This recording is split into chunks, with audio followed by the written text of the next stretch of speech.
Me llamo Mise y esta receta se la dedico a mi amiga Rosa. Se llama sopa castellana. Esta receta la aprendí yo en tierra, porque yo soy de Castilla.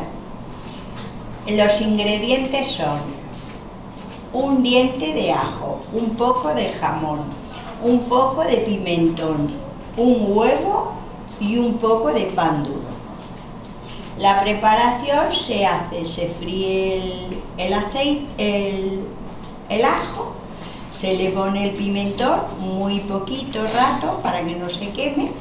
A continuación se le pone el jamón, todo se fríe un poquito y se le añade agua.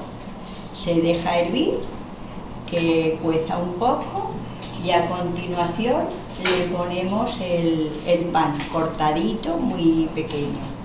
Cuando ya ha hervido un poco, le echamos el huevo y cuando una vez se haya cuajado, pues ya está listo para comer. Y buen provecho. Muy bien.